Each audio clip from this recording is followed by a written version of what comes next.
Hello friends, स्वागत है आप सभी का आपके अपने यूट्यूब चैनल SCLSP टेक्निकल पर। आज जो हम लोग डिस्कस करने वाले हैं वो है चिनाई, यानी कि मशीनरी चैप्टर को आज हम लोग डिस्कस करने वाले हैं। तो एक बार आप लोग कमेंट बॉक्स में कमेंट करके बता दीजिएगा कि आप तक वीडियो और ऑडियो क्लियर पहुंच रही है। उठा खुद को बिछोने से कि तेरी सांस चलती है, उठा खुद को बिछोने से कि तेरी सांस चलती है, अभी ना हो मायूस, जिंदगी रुख बदलती है, पड़ी है खाक जो तुझ पर, कभी उसको हटा के देख, तू एक शोला है, तेरे भड़कने पर दुनिया मचलती है। तो आइए इसी मोटिवेशनल कोट के साथ शुरू करते हैं आज के अपने चैप्टर को, मशीनरी। मशीनरी सबसे पहले हम लोग देखते हैं कि मशीनरी होती क्या है। मशीनरी कितने पार्ट्स होते हैं? तो मशीनरी के दो भाग होते हैं। एक होती है आपकी पत्थर की मशीनरी यानी कि स्टोन मशीनरी, यानी कि पत्थर की चिनाई, और दूसरा होता है आपका ब्रिक मशीनरी। चिनाई बेसिकली होता क्या है? चिनाई होता है जो भी आप पत्थर की कर रहे हैं तो पत्थर को आपस में एक सुव्यवस्थित क्रम में रखना, और या फिर ईंटों को कर रहे हैं तो ईंटों को अपना सुव्यवस्थित क्रम में रखकर अपनी दीवार को खड़ी करना। ये बेसिकली चिनाई का उद्देश्य होता है। देखो, अगर हम लोग बात करें यहाँ पर चिनाई कितने प्रकार की होती है, तो चिनाई दो प्रकार की होती है। एक होती है स्टोन और एक होती है आपकी ब्रिक्स। ठीक है, एक स्टोन मशीनरी और दूसरी होती है आपकी ब्रिक मशीनरी। अगर हम लोग देखो बेसिकली बात करें यहाँ पर जो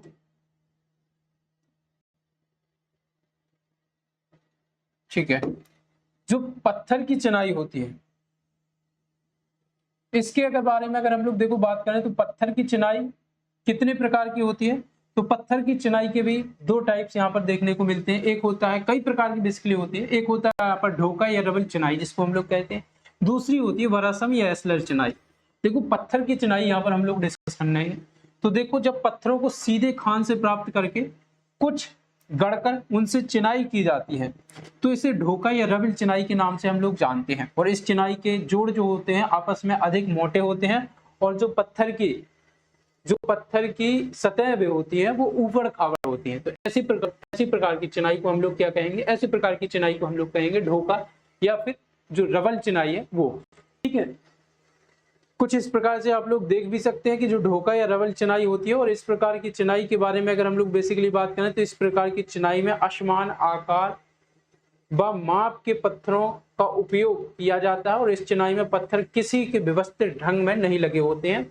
किसी प्रकार से आप लोग जो है असमान पत्थर होते हैं, अधिक मोटे हैं, तो पत्थर की सतहें भी उबड़ खाबड़ होती हैं। तो कुछ इस प्रकार से आप लोग रखकर इसकी चिनाई करते हैं। तो इस प्रकार की हम लोग कहते हैं आपकी जो है स्तरहीन या ढोका चिनाई। ठीक है, अनकोस्ट रबल मशीनरी इसको कहते हैं। इसके अलावा एक और इसका टाइप होता है जो स्तर युक्त या फिर रद्देदार ढोका चिनाई की जिसको हम लोग कहते हैं। ठीक है, इसके अंतर्गत आता है ये, और इसके अंतर्गत इस चिनाई में रद्दे इस पर ठीक ढंग से लगाए जाते हैं, परंतु पत्थरों की माप तथा आकृति माप जो है समान नहीं होती है।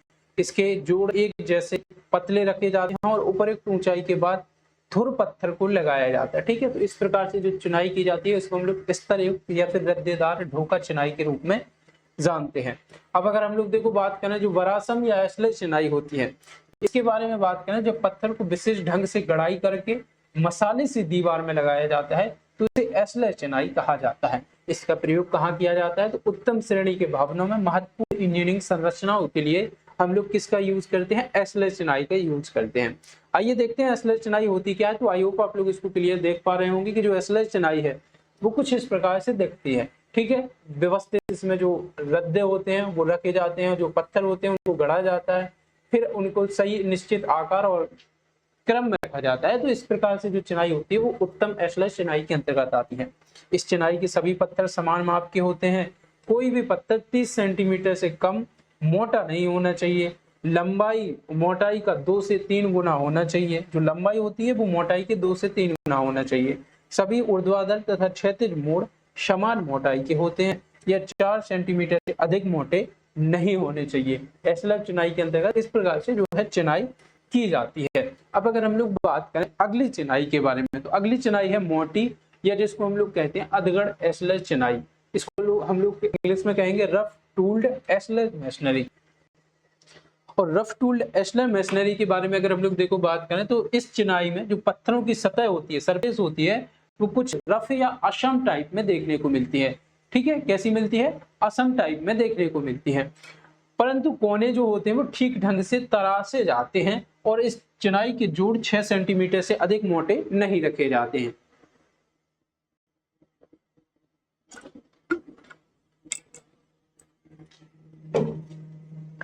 तो ये फैक्ट हो गया आपका एस्लर चिनाई को या फिर अधगढ़ एस्लर चिनाई को। देखो एस्लर चिनाई में बिल्कुल जो है प्योर हम लोग उसको गड़े हुए पत्थर रखते हैं, व्यवस्थित क्रम में रखते हैं, लेकिन यह कैसी अधगढ़ है, यानी कि आधी है और रफ है, रफ टूल्ड में एस्लर है। तो इसमें जो भी आपके पत्थर की सतह होती है, सरफेस होती है, वो कैसी रखी जाती है, रफ रखी जाती है। ठीक है, जैसा कि आप लोग इमेज में देख ही पा रहे होंगे कि जो पत्थर की सतह है वो क्लीन नहीं है, जो आपकी जो है बिल्कुल आपकी अधगढ़ है, बिल्कुल रफ टाइप में देखने को मिल रही है। ठीक है, तो ये होती है आपकी अधगढ़ एस्लर चिनाई। अगर अगली चिनाई के बारे में अगर हम लोग बात करें तो वो है आपकी पखदार या फिर चैम्फर्ड एस्लर चिनाई, इसके नाम से जानते हैं। चैम्फर्ड एस्लर चिनाई के बारे में बात करें या फिर जिसको हम लोग पखदार के नाम से जानते हैं। इस प्रकार की चिनाई में पत्थरों की गड़ाई सतह एस्लर चिनाई जैसी होती है, परंतु जो पत्थर के सामने दिखने वाले किनारे होते हैं उनको 45 डिग्री पर चैम्फरिंग करके ढालदार बना दिया जाता है, जो चिनाई में वी आकार के नजर आने लगते हैं। यानी कि चिनाई तो एस्लर की तरह ही की जा रही है, बिल्कुल गढ़ के पत्थरों को, लेकिन जो आपके जो किनारे होते हैं, सामने दिखने वाले किनारे होते हैं, इनको इनके जो मसाले होते हैं या फिर जो पत्थर होते हैं, इनके किनारों को जो है 45 डिग्री पर चैम्फरिंग करके ढालदार बना दिया जाता है। ठीक है, ये जो पत्थर होते हैं इनको चैम्फरिंग करके ढालदार इस प्रकार से बना दिया जाता है। तो ये प्रकार की चिनाई क्या कहलाने लगती है, ये कहलाने लगती है आपकी पखदार या फिर चैम्फर्ड चिनाई के नाम से। ठीक है, आप क्लियर देख पा रहे होंगे, विजिबल है। उसके बाद जो अगली चिनाई होती है वो होती है बहुभुजाकार पत्थर की चिनाई। ठीक है, इसको हम लोग कहते हैं पॉलीगोनल स्टोन मेसनरी। इसके बारे में बात करें तो पत्थर की बाहरी दीवारों को आकर्षक बनाने के लिए यह चिनाई अपनाई जाती है। इस चिनाई में पत्थरों को बहुभुजवाओं वाले खंडों में काटकर किनारों को तराशकर चिनाई में प्रयोग किया जाता है।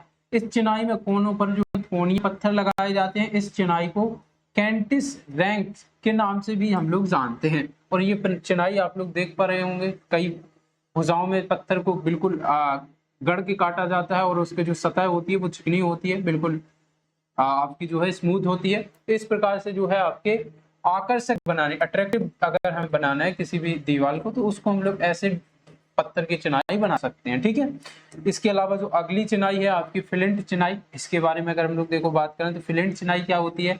यह चिनाई नदी तल अथवा समुद्र के किनारे से प्राप्त कोवल या फ्लिंट पत्थर से की जाती है। ठीक है, जिसकी चौड़ाई तथा मोटाई 7.5 से लेकर 15 सेंटीमीटर तथा लंबाई 15 से लेकर 30 सेंटीमीटर तक बदलती है। यह पत्थर बगैर किसी कड़ाई के दीवार में प्रयोग किए जाते हैं। दीवार को स्थिरता प्रदान करने के लिए तथा दोनों फलकों को बांधने के लिए 1 मीटर से लेकर 2 मीटर की ऊंचाइयों के अंतराल पर धुर पत्थरों को लगाया जाता है। धुर पत्थर जो होते हैं बेसिकली बड़े बड़े पत्थर होते हैं। ठीक है, और इस प्रकार से ये जो है डिजाइन और जो चिनाई है वो की जाती है। इसके अलावा अगर हम लोग बात करें तो अभी हम लोगों ने देखा चिनाई को किस प्रकार से की जाती है। चिनाई को जो गढ़ने के लिए टूल्स उपकरण यूज किए जाते हैं उनको हम लोग कहते हैं, जो चिनाई को लिए जो पत्थरों को गढ़े जाने की प्रक्रिया होती है उसको हम लोग क्या कहते हैं, ड्रेसिंग। और ड्रेसिंग के लिए क्या क्या उपकरण उपयोग किए जाते हैं उनके बारे में बात करें। ड्रेसिंग मतलब क्या होता है, पत्थरों को स्मूथ बनाना या पत्थरों को उनके एक नियमित आकार में बनाने के लिए उनको कटाई छटाई करना, बेसिकली लोकल लैंग्वेज में कह सकते हैं। ठीक है, तो ड्रेसिंग जो होती है वो पत्थरों को स्मूथ बनाने के लिए की जाती है, यानी कि उनकी गढ़ाई करने के लिए। ठीक है, तो उनमें क्या क्या टूल्स यूज किए जाते हैं। एक होता है आपका डमी और आपका फ्रेम आरी हुआ, कुदाली हुआ, पिचिंग टूल हुआ। इसके अलावा जो भी आपका स्पॉल हैमर है, ये सारे के सारे जो टूल्स हैं ये यूज किए जाते हैं आपका किसके काम में, तो ये आपके ड्रेसिंग के काम में यूज किए जाते हैं। ठीक है, अब अगर हम लोग देखो बात करें यहाँ पर जो आपका डमी हुआ, डमी है, इसका क्या उपयोग होता है, तो इसका उपयोग नक्काशी करने वाले छेनी पर बार करने के लिए करते हैं। नक्काशी करने वाले जो छेनी होती है उस पर बार करने के लिए, उस पर ठोकने के लिए जो है हम लोग डमी का यूज करते हैं। फ्रेम आरी के बारे में बात करें तो एक फ्रेम आरी होती है जिसमें फ्रेम लगा हुआ होता है और नीचे आरी लगी होती है। तो इसका उपयोग क्या किसके लिए किया जाता है, पत्थरों के बड़े ब्लॉकों को काटने के लिए उपयोग किया जाता है इस प्रकार की आरी का। ठीक है, इसके अलावा अगर हम लोग देखो बात करें जो आपकी कुदाली हुआ, कुदाली के बारे में अगर हम लोग बात करें, कुदाली जिसको हम लोग कहते हैं गैड, और गैड का क्या उपयोग है, इसको पत्थरों को विभाजित करने के लिए उसका उपयोग किया जाता है। ये आपकी कुदाली टाइप में होती है और इसका उपयोग है पत्थरों को विभाजित करना। ठीक है।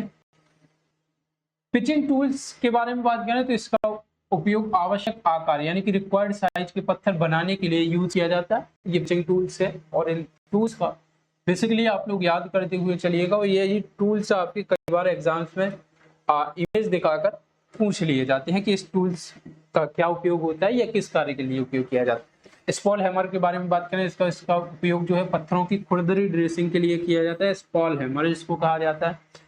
स्क्वायर के बारे में बात करें तो इसका उपयोग किनारों को समकोण पर सेट करने के लिए इसका उपयोग किया जाता है, स्क्वायर या वर्ग जिसे हम लोग कहते हैं। ठीक है। इसके अलावा जो स्क्रैबलिंग हैमर है, इसका उपयोग अनियमित बुशिंग को हटाने के लिए किया जाता है। पंच के बारे में बात करें तो इसका उपयोग रफ ड्रेसिंग में किया जाता है, पंच का उपयोग। इसके अलावा जो हाथ आरी है, हाथ आरी का उपयोग मुलायम पत्थरों को काटने के लिए किया जाता है।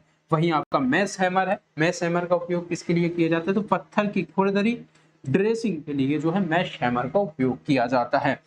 इसके अलावा जो वॉलर हैमर है, वॉलर हैमर के बारे में अगर हम लोग बात करें तो वॉलर हैमर का जो उपयोग किया जाता है वो इसका उपयोग पत्थर की सतह पर दाग धब्बों को हटाने के लिए वॉलर हैमर का उपयोग किया जाता है। लकड़ी के हत्थे वाली छेनी के बारे में बात करें, वुड हैंडेड सीजल के बारे में बात करें तो इसका उपयोग कहाँ पर किया जाता है, मुलायम पत्थरों की ड्रेसिंग के लिए करते हैं। वहीं ब्रॉड टूल के बारे में बात करें तो इसका उपयोग पत्थर की सतह पर छेनी को संरेखित बनाए रखने के लिए किया जाता है।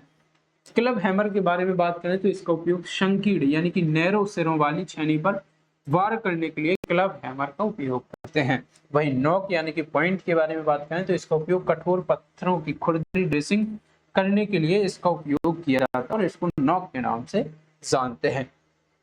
अब अगर हम लोग देखो बात करें यहाँ पर जो गोलची होती है, इसके बारे में बात करें तो इसका उपयोग कहाँ पर किया जाता है, कॉर्निस पर स्ट्रिंग कोर्स आदि के लिए जो पत्थरों को तराशा जाता है तो उसके लिए जो है गोलची का उपयोग किया जाता है। वहीं अगर हम लोग बात करें प्रारूपण छेनी यानी कि ड्राफ्टिंग चीजल के बारे में बात करें तो इसका उपयोग महीन ड्रेसिंग के लिए किया जाता है यानी कि फाइन ड्रेसिंग में इसका उपयोग किया जाता है। वहीं अगर हम लोग बात करें त्रियक कटाव आरी के बारे में तो त्रियक कटाव आरी यानी कि क्रॉस कट सॉ के बारे में बात करें तो इसका उपयोग कठोर पत्थरों को काटने के लिए किया जाता है। और लकड़ी के हैमर के बारे में बात करें, मैलेट जिसको हम लोग कहते हैं, इसका उपयोग लकड़ी के हेड वाली छेनी पर वार करने के लिए किया जाता है। अगला है आपका पंजा छेनी। पंजा छेनी के बारे में अगर हम लोग देखो बात करें तो पंजा छेनी जो है इसका उपयोग कहाँ पर किया जाता है, कठोर पत्थर की ड्रेसिंग करने के लिए पंजा छेनी का उपयोग किया जाता है। इसमें कुछ इस प्रकार से जो है पंजे बने होते हैं और इसका उपयोग कठोर पत्थरों को जो है ड्रेसिंग करने के लिए किया जाता है। घसीट के बारे में बात करें तो यह ड्रेस फिनिशिंग यानी कि ड्रैग फिनिशिंग के लिए दिया जाता है, करने के लिए इसका उपयोग किया जाता है। बोस्टर के बारे में बात करें तो इसका उपयोग मुलायम पत्थरों को काटने के लिए बोस्टर का उपयोग किया जाता है। दांत छेनी के बारे में बात करें, ये बड़ी बड़ी है तो ये पंजा छेनी हुई, वहीं इनको जो दांते हुए वो छोटे छोटे हुए और इनके बीच कम जगह हुई तो ये आपकी दांत छेनी हो गई। और इसका उपयोग कहाँ पर किया जाता है, तो कठोर पत्थर की ड्रेसिंग करने में इसका हम लोग उपयोग करते हैं।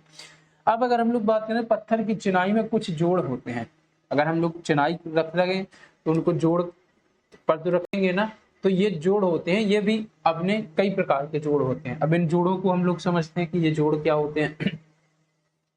एक होता है पतामी या फिर चढ़ाव जोड़ जिसको हम लोग कहते हैं, जिसको हम लोग रिवेटेड और लेफ्ट जॉइंट के नाम से जानते हैं। ये मान लीजिए कोई एक पत्थर है और इसको इस प्रकार से काट दिया गया है तो ये कैसा है, ये चढ़ाव जोड़ कहलाता है। ठीक है, और ये कहलाएगा आपका पातामी। ठीक है, यानी कि दोनों के मिलने से पातामी या फिर चढ़ाव जोड़ के नाम से भी जानते हैं। ठीक है, चढ़ाव जोड़ जो है यानी कि एक के ऊपर दूसरा चढ़ा हुआ है तो ये चढ़ाव जोड़ के नाम से भी जाना जाता है। या फिर इनको ऐसा काट दो या फिर इनको थोड़ा एंगल पर भी काट दिया जाता है कभी कभी, तो ये इस प्रकार से बनाए जाते हैं। यह जोड़ जो है पत्थर की चौकों की मोटाई यानी कि पताम जो होते हैं काट कर इन्हें एक दूसरे पर चढ़ाकर बनाया जाता है। इस प्रकार के जोड़ को डार्ट, ग्रेवल या कोपिंग में प्रदान किया जाता है। कहाँ पर, तो डार्ट को, गेवल को या फिर कोपिंग में जब हम जोड़ प्रदान करते हैं तो इस प्रकार के जोड़ को प्रदान करते हैं। ठीक है, अब अगर हम लोग बात करें जीबी या झिर्रीदार जोड़ के बारे में बात करें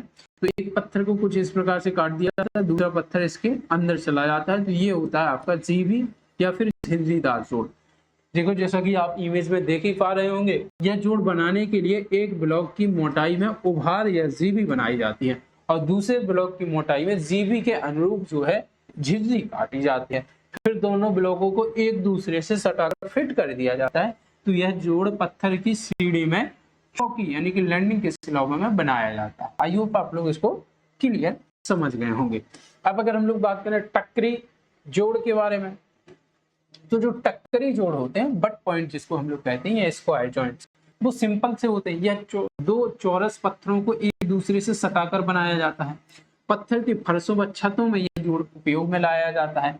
जोड़ को जल्द से बनाने के लिए इसमें चिनाई मसाला भर दिया जाता है, बीच में चिनाई मसाला भर दो और सीधी सीधी सिंपल से पत्थरों को लगाते हुए जाओ, तो ये होती है टक्करी जोड़। ठीक है, टेबल जोड़ के बारे में बात करें तो टेबल जोड़ होता है, यह जोड़ एक ब्लॉक को दूसरे ब्लॉक पर फिसलने से रोकता है। जोड़ का खांचा 3 से लेकर 4 सेंटीमीटर गहरा रखा जाता है। टेबल जोड़ ऊर्ध्वाधर अथवा ढालू स्थिति में डाले गए पत्थर के ब्लॉकों में लगाया जाता है और ये देखो बीच में इसको इस प्रकार से बना दिया जाता है। ये आपका खांचा हो जाता है ऊपर वाला और नीचे वाला आपका जो है ब्लॉक। एक जोड़ का खांचा बनाकर इसमें जो है ऊर्ध्वाधर निकाल दिया जाता है, तो ये आपका टेबल जोड़ के रूप में जाना जाता है। और ये जो खांचा होता है वो 3 से लेकर 4 सेंटीमीटर तक गहरा रखा जाता है। अगर हमें ढालू स्थिति में पत्थरों को ब्लॉकों को लगाना है तो इस प्रकार का जो है जोड़ हम लोग करके रखते हैं। ठीक है, अगला जो है वो है आपका प्लग जोड़। प्लग जोड़ के बारे में बात करें तो बीच में एक प्लग बना दिया जाता है मध्य में, जैसा कि आप देख पा रहे हो। पत्थरों की दो स्लैबों या ब्लॉकों को जिन्हें आपस में जोड़ना होता है तिरछी झिर्री काट ली जाती है। ठीक है, यहाँ से कुछ तिरछी झिर्री काट ली जाती है बीच में इस प्रकार से।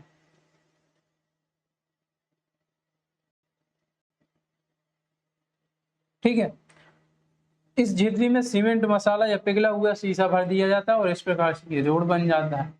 धुरी पत्थर के बारे में बात करें तो पत्थर चिनाई में प्रयोग ऐसा एकल बड़ा पत्थर जो दीवार की पूरी मोटाई को ढाप ले धुर पत्थर कहलाता है। ठीक है, यानी कि जो एकल पत्थर बड़ा जो भी आपका हुआ, आपका प्रयोग ऐसा एकल बड़ा पत्थर जो दीवार की पूरी मोटाई को ढाप ले, जैसा कि ये आपके धुर पत्थर हुए, ये आपके धुर पत्थर हुए, ये आपके धुर पत्थर जो होते हैं वो पूरी मोटाई को एक बार में ढांक ले, इनको हम लोग धुर पत्थर के रूप में जानते हैं। ठीक है, और बाकी बीच बीच में जो फिलिंग स्टोन के रूप में लगाए जाते हैं छोटे छोटे पत्थर।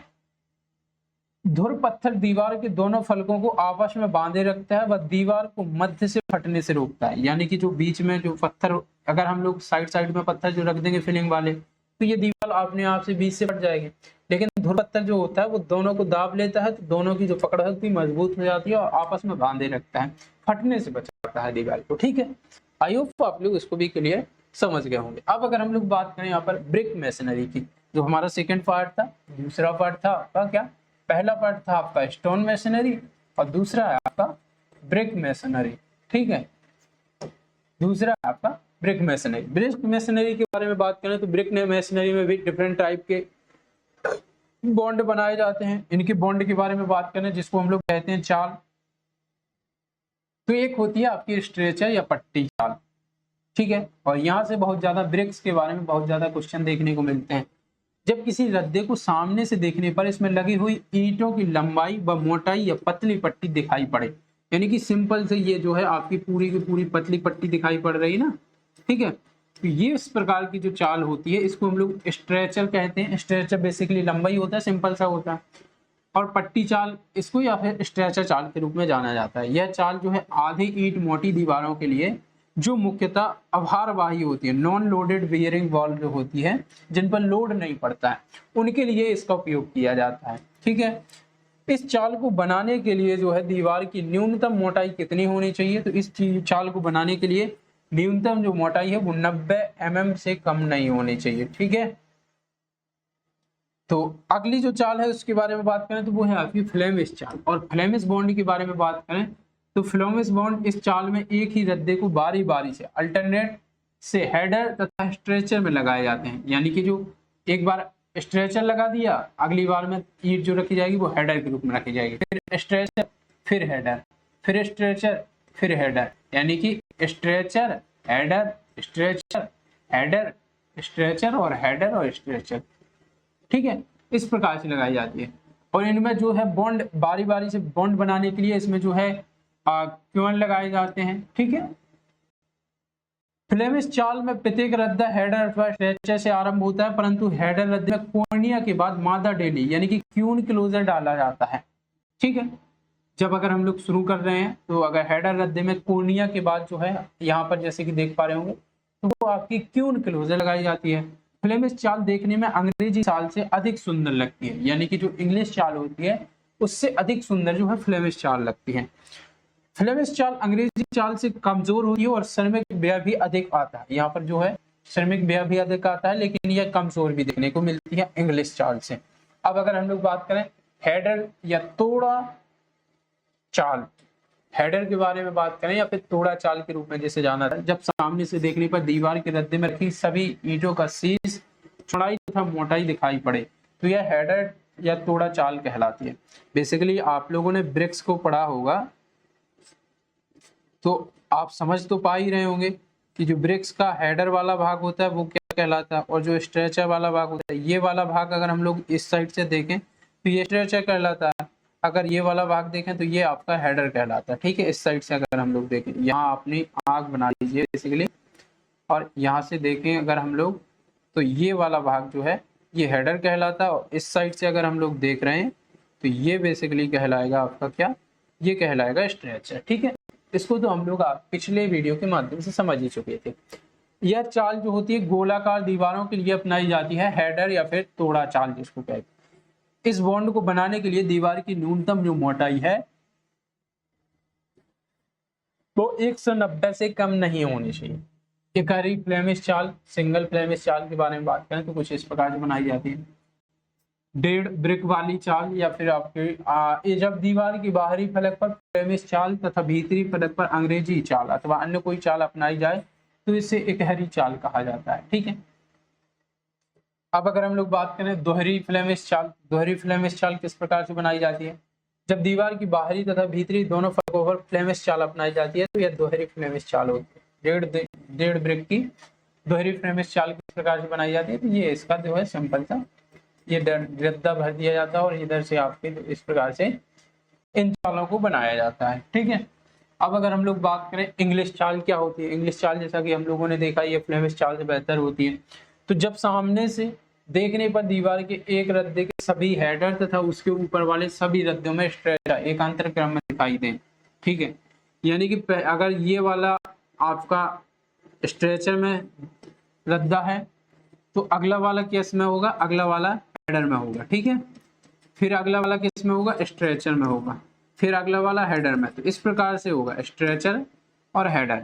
ठीक है, इस प्रकार से जब चाल दिखाई देती है तो यह इंग्लिश चाल कहलाती है। अंग्रेजी चाल किसी भी रद्दे में आधा या पौना नहीं लगता है। ठीक है, आधा या पौना इसमें यूज नहीं किया जाता। अंग्रेजी चाल अन्य सभी चालों से अधिक सरल और सुदृढ़ होती है, अतः सभी राजकीय निर्माण कार्यों में अंग्रेजी चाल ही अपनाई जाती है। इंग्लिश बॉन्ड में ज्वाइंट ओवरलैपिंग 5 सेंटीमीटर से कम नहीं होनी चाहिए। ठीक है, ज्वाइंट या ओवरलैपिंग 5 सेंटीमीटर से कम नहीं होनी चाहिए इसके अंतर्गत। अगला है आपका इंग्लिश क्रॉस बैंड। ठीक है, इंग्लिश क्रॉस बैंड के बारे में बात करें तो इस चाल को संशोधित रूप है, इंग्लिश चाल का संशोधित रूप है और इसका उपयोग कहाँ पर किया जाता है, दीवार के रूप अपीयरेंस में सुधार करने के लिए किया जाता है। यह चाल बंद यानी कि बॉन्ड और सुंदरता यानी कि ब्यूटी की आवश्यकताओं को पूरा करते हैं। इसमें स्ट्रेचर, फिर हेडर, आपका header header header, stretcher stretcher stretcher, लेकिन यहाँ पर जो कॉर्निश होता है वहां पर थोड़ा सा ये अलग से बनाया जाता है, क्यों क्लोजर बीच में लगा कर इसको बनाया जाता है। ठीक है, तो ये क्रॉस इंग्लिश बॉन्ड चाल हो गई आपकी। अगली है ब्रिक ऑन एज बॉन्ड के बारे में। ब्रिक ऑन एज बॉन्ड के बारे में बात करें तो कुछ इस प्रकार से ये इसको बनाया जाता है। इस प्रकार की चाल जो है बॉन्ड में स्ट्रेचर ईंटों का उपयोग बेड के बजाय इंस्टेंट यानी कि एड्स पर करते हैं। यह चाल जो होती है वो स्ट्रेंथ में कमजोर होता है, लेकिन जो इकोनॉमिकल होता है यानी कि इकोनॉमिकल कंडीशन में ये होता है। इसका उपयोग कहाँ पर किया जाता है, गार्डन वॉल में, कंपाउंड वॉल में, या उपयोग कर सकते हैं। ईंटों को स्ट्रेचर एवं हेडर के रूप में इस प्रकार व्यवस्थित किया जाता है कि हेडर बेड पर रहे और स्ट्रेचर के किनारे पर रखते हुए सतत कैविटी बनाई जा सके। इस बॉन्ड को कम से कम संख्या में ईंटों की खपत होती है, यानी कि जो है इस प्रकार की दीवारों में बनाई जाती है कि बीच में आपका इनमें ये ईंट यहाँ रख दी गई, दूसरी ईंट यहाँ रख दी गई और उसके ऊपर एक आपकी इस प्रकार से ईंट रख दी गई है। तो ये आपका हॉल भी हो जाता है बीच में, और आपका जो भी है इस प्रकार के बॉन्ड में कम संख्या में ईंटों की खपत भी होती है, इसीलिए ये आपकी इकोनॉमिकल भी पड़ती है। ठीक है, इसके अलावा जो अगली प्रकार की चिनाई है वो है डच बॉन्ड। अगले प्रकार का बॉन्ड है वो है डच बॉन्ड। यह इंग्लिश बॉन्ड का एक संशोधित रूप है। इस बॉन्ड में जो है कॉर्नर मजबूत होते हैं। डच बॉन्ड में प्रत्येक स्ट्रेचर कोर्स कोनिया पर 3/4 बेड से शुरू होता है। प्रत्येक दूसरे स्ट्रेचर कोर्स में कोनिया पर दिए गए 3/4 ईंट में बेड के बगल में एक हेडर रखा जाता है और इस प्रकार से ये बनाया जाता है। ठीक है, आई होप आप लोग इसको भी क्लियर समझ गए होंगे। अब अगर हम लोग बात करें रैकिंग बॉन्ड के बारे में, तो जो रैकिंग बॉन्ड होता है यह कैसा होता है, यह चाल मोटी दीवारों में उपयोग किया जाता है। दीवार के बाहरी स्ट्रेचर के बीच जगह में ईंटों को उन्नत दिशा में व्यवस्थित किया जाता है। रैकिंग चाल क्रमिक रद्दों में प्रदान नहीं किया जाता है। यह एक दीवार की ऊंचाई में 4 से 8 रद्दों को नियमित अंतराल पर प्रदान किया जाता है। रैकिंग बॉन्ड सामान्यतः दीवार के उन 2 स्ट्रेचरों के रद्दों में प्रदान किया जाता है जिनकी मोटाई आधी ईंट के समगुणक के बराबर होती है, ताकि बॉन्ड को अधिक प्रभावी बनाया जा सके। ठीक है, इसके अलावा अगर हम लोग देखो बात करें, जो अगले प्रकार का बॉन्ड होता है उसके बारे में अगर हम लोग देखो बात करें सिंपल सी, तो वो है विकर्ण या डायगोनल बॉन्ड। डायगोनल बॉन्ड के बारे में अगर हम लोग देखो बात करें तो डायगोनल बॉन्ड किस प्रकार से होता है। डायगोनल बॉन्ड का चित्र आप लोग देख पा रहे होंगे, तिरछी ईंट लगाए जाते हैं, तिरछी ईंट इसमें लगाई जाती है। इस प्रकार के चाल में या बॉन्ड में अगर हम लोग बात करें तो ईंटों को 45 डिग्री पर रखा जाता है, व्यवस्थित किया जाता है और इसकी श्रृंखला जो है सीरीज के बाहरी कोनों पर स्ट्रेचर के बाहरी संपर्क में रखा जाता है। त्रिभुजाकार आकृति या उपयुक्त आकार में काटी गई ईंटों को जो है सिरों पर छोटे कोणीय त्रिकोणीय स्थानों में पैक किया जाता है। ठीक है, इसके अलावा अगर हम लोग देखो बात करें जो आपका उद्यान दीवार चाल है, गार्डन वॉल जिसको अगर हम लोग कहते हैं, गार्डन वॉल के बारे में बात करें तो इस प्रकार की जो चाल होती है इसका उपयोग बगीचों में दीवारों पर चारी दीवारी उपयोग किया जाता है। बगीचों में जो चार दीवारी बनाई जाती है उसका उपयोग के लिए इसका उपयोग किया जाता है। ठीक है, इसके अलावा अगर हम लोग बात करें जहां पर जो दीवार की मोटाई एक ईंट की मोटाई होती है वहां पर ऊंचाई 2 मीटर से अधिक नहीं होती है, या चाल अंग्रेजी चाल से भी कमजोर होती है। अगर हम लोग बात करें जो आपकी हेरिंग बोन चाल है, हेरिंग बॉन्ड जिसको हम लोग कहते हैं, वो है आपकी यह चाल 4 ईंटों से अधिक मोटी दीवारों के लिए एक अधिक उपयुक्त होती है। इस चाल में ईंटों को दीवार को मोटाई की केंद्र से 2 विपरीत दिशाओं में 45 डिग्री पर, यानी कि एक ये दिशा हो गई एक ये दिशा हो गई। ठीक है, यहाँ पर केंद्र से ये केंद्र मान लीजिए, यहाँ से 2 विपरीत दिशाओं में 45 डिग्री एंगल पर रखा जाता है, क्रमबद्ध अरेंज किया जाता है। नियमित ऊर्ध्वाधर अंतराल पर दीवार में यह चाल प्रयोग किया जाता है। प्रत्येक एकांतर यानी कि रद्दर जो अल्टरनेट कोर्स होता है उसमें ईंटों की दिशा बदल दी जाती है। ठीक है, अंग्रेजी उद्यान दीवार के बारे में बात करें, गार्डन वॉल इंग्लिश बॉन्ड के बारे में बात करें, तो इस चाल से 3 से 5 स्ट्रेचर रद्दों के बीच बाद एक जो है हेडर रद्द लगाया जाता है। इसमें प्रत्येक हेडर कोर्स में आवश्यक लैब प्रदान करने के लिए कोनिया हेडर के बगल में एक क्वीन क्लोजर को रखा जाता है, जैसा कि आप देख पा रहे होंगे। फ्लेमिश उद्यान चाल के बारे में बात करें तो इस चाल में प्रत्येक रद्द में 3 से 5 स्ट्रेचर के पश्चात एक हेडर रद्द लगाया जाता है जो पूरे रद्दे की लंबाई में लगातार रखा जाता है। इस चाल को स्कॉच या फिर सक्सेस भी कहा जाता है। ठीक है, इसके अलावा अगर हम लोग बात करें तो अगला जो हमारा है जिगजैग चाल। जिगजैग चाल के बारे में बात करें तो यह चाल हेरिंग बॉन्ड के समान है, सिवाय इसके एक ईंट जिगजैग आकार में रखी जाती है। एक ईंट इस प्रकार की रखी जाएगी, अगली इससे जिगजैग टाइप की आकृति बनाती है कुछ इस प्रकार से। ठीक है, आई होप आप लोग देख पा रहे होंगे। इस चाल का उपयोग कहाँ पर किया जाता है, सामान्यतः ईंटों के फर्श में सजावटी पैनल बनाने के लिए किया जाता है। यानी कि फर्श में जब हम लोग बिछाते हैं तो जिगजैग पद्धति में बिछा देते हैं ताकि जो फर्श है वो हमारा सजावटी लगने लगे। ठीक है, अगला जो है उद्यान दीवार मोक चाल के बारे में बात करें तो यह विशेष प्रकार की गार्डन वाली फ्लेमिश बॉन्ड है जिसमें प्रत्येक कोर्स में 2 लगातार स्ट्रेचर के बाद एक जो है हेडर होता है। 2 लगातार स्ट्रेचर लगा दिए, फिर हेडर, फिर स्ट्रेचर, फिर हेडर, 2 लगातार स्ट्रेचर, फिर हेडर, 2 लगातार स्ट्रेचर, फिर हेडर। तो ये आपका उद्यान दीवार मोक चाल कहलाती है। अगला जो है अगर हम लोग बात करें तो अगला जो हमारा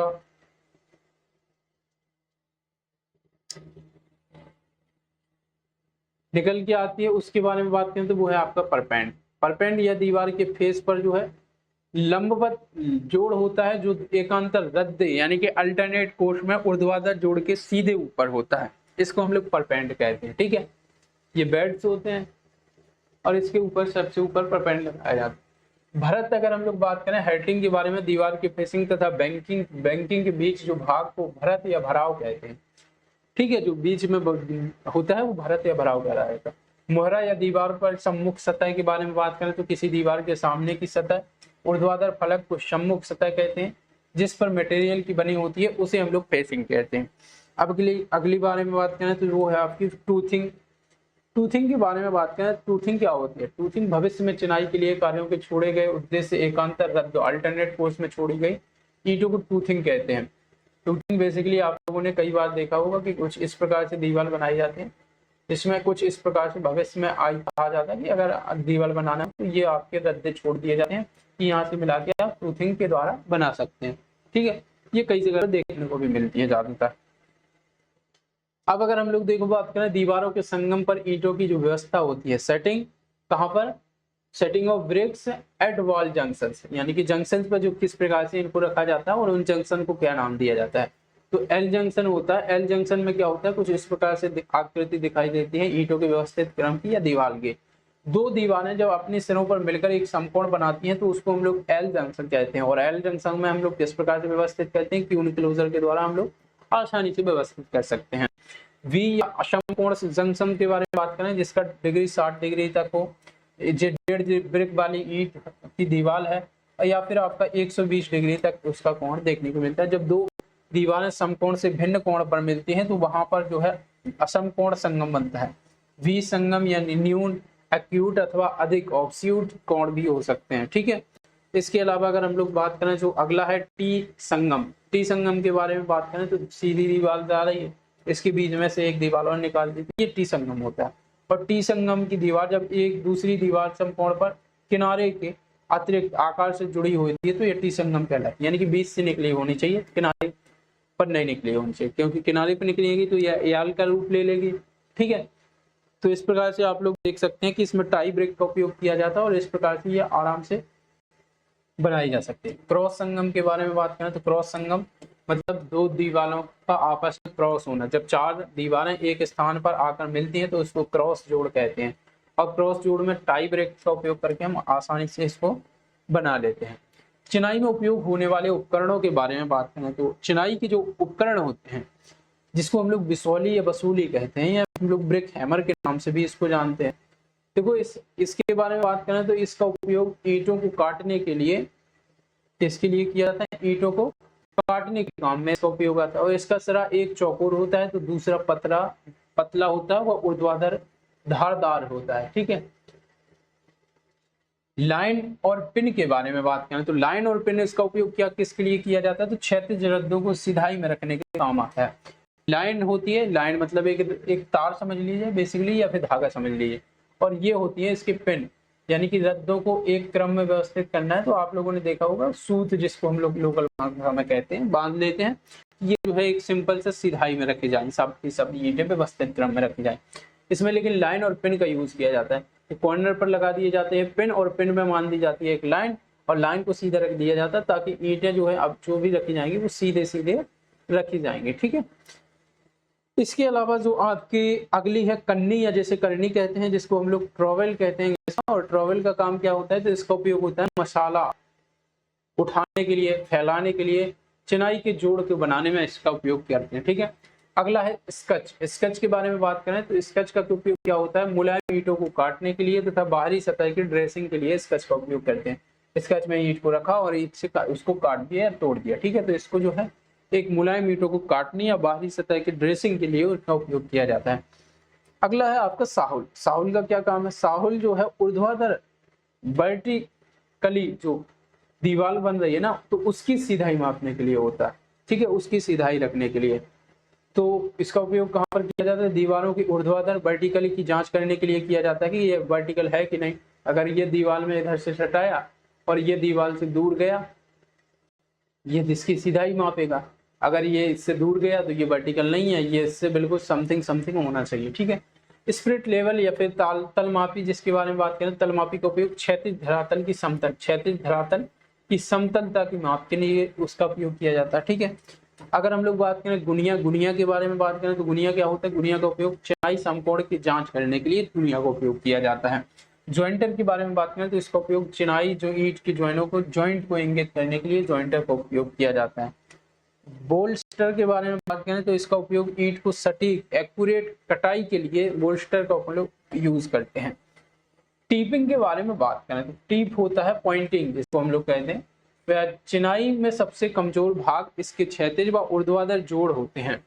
चिनाई के जोड़ धूप व वायु से प्रभावित होते हैं, अतः जोड़ों की सुरक्षा के लिए इनके बाहरी फलकों को अधिक मजबूत मसाले से भर दिया जाता है और इस कार्य को हम लोग पॉइंटिंग कहते हैं या फिर टीपिंग भी कहते हैं।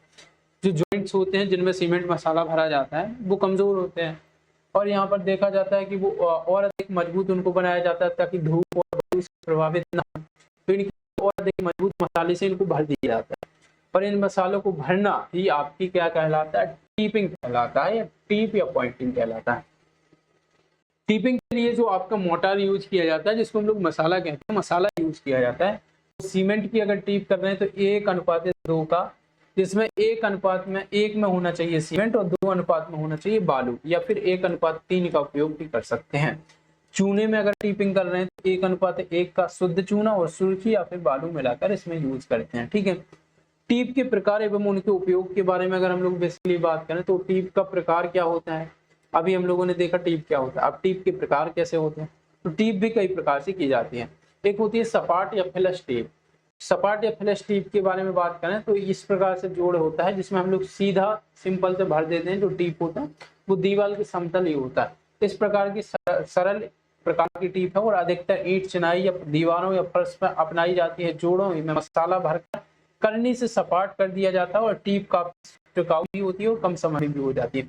यानी कि ये जो स्थान छूट जाता है ना चिनाई के दौरान, तो इसमें बाद में हम लोग सामने से टीप में मतलब एक्स्ट्रा मसाला भर देते हैं जो कि थोड़ा हाई आपके सीमेंट वाला होता है, जो हाई स्ट्रेंथ वाला होता है। तो ये आपका सीमेंट से कन्नी से सीधा भर दिया और सीधा बना समतल बना दिया, तो ये आपका सपाट या फ्लश टीप के अंतर्गत है।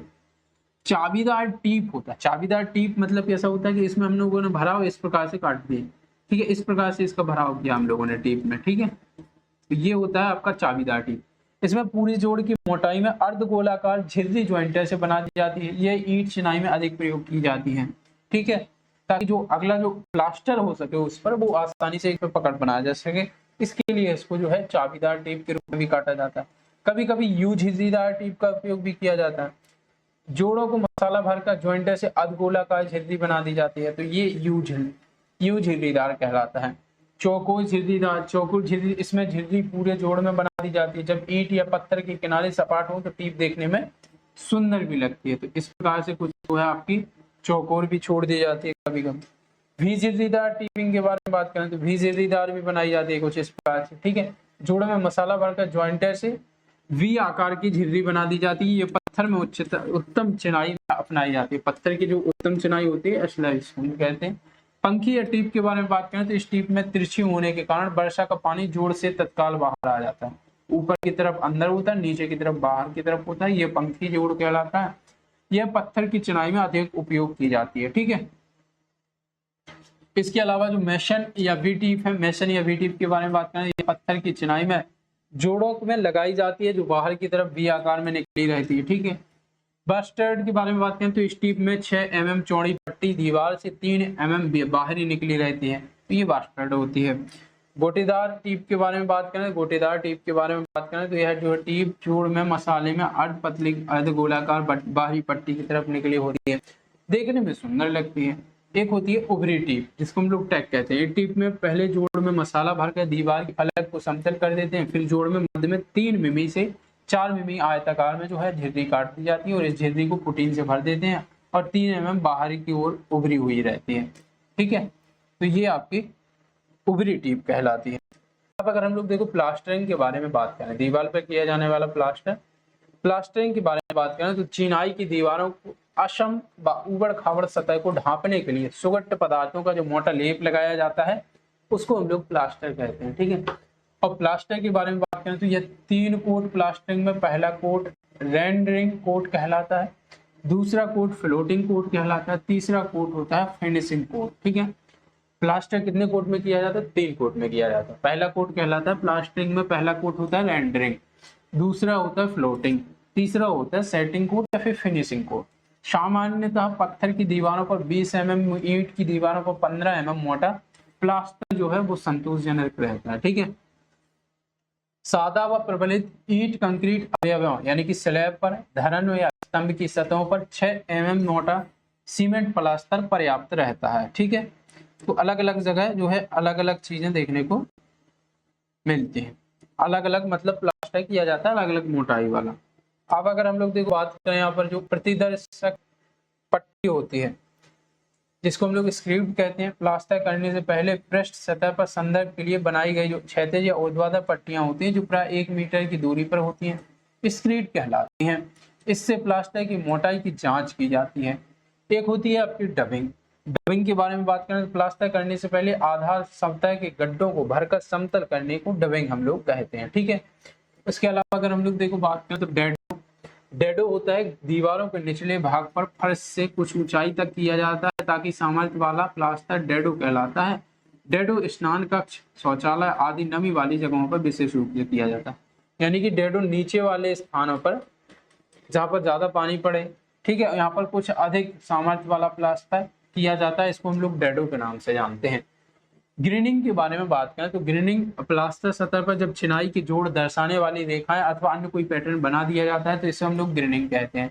यह प्लास्टर सतह को आकर्षक बनाने के लिए किया जाता है।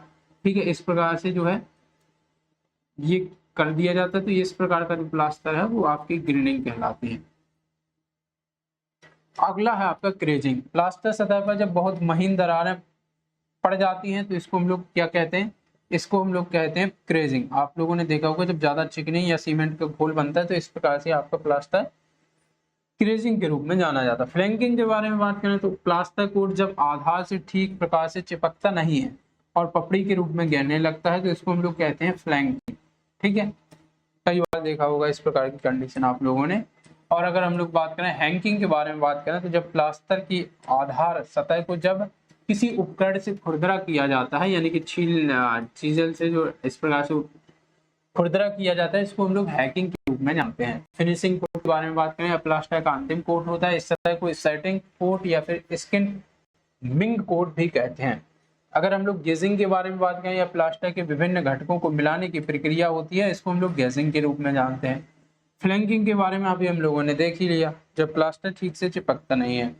प्लास्टर के दोष के बारे में बात करें, डिफेक्ट के बारे में बात करें तो प्लास्टर के कुछ डिफेक्ट्स भी होते हैं, जैसे कि फफोले पड़ना, दरारें पड़ना, प्लास्टर का टूटकर गिरना, लोना या सोरा लगना। देखो फफोले पड़ना यानी जिसको हम लोग कहते हैं ब्लिस्टरिंग, और ब्लिस्टरिंग के बारे में अगर हम लोग बात करें तो यह दोष चूना प्लास्टर में पाया जाता है, जब प्लास्टर में बिना बुझा चूना जो है अनस्किल्ड चूना होता है अथवा आंशिक रूप से बुझा चूना होता है, यानी कि कम बुझा हुआ चूना होता है, इस प्रकार का चूना यूज किया जाता है। तो इससे चूना प्लास्टर की सतह पर फफोले पड़ जाते हैं और प्लास्टर उखड़ने लगता है।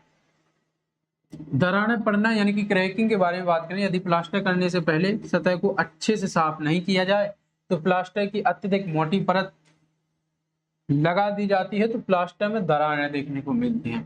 प्लास्टर का टूटकर गिरना के बारे में बात करें तो निम्न कारणों से प्लास्टर टूटकर गिरने लगता है। जब प्लास्टर की दीवार सतह से पकड़ ठीक नहीं होती है, या फिर जब प्लास्टर सतह से सीलन में बना रहता है, या फिर तापक्रम में अधिक परिवर्तन के कारण जो है ये आपका प्लास्टर टूटकर गिरने लगता है।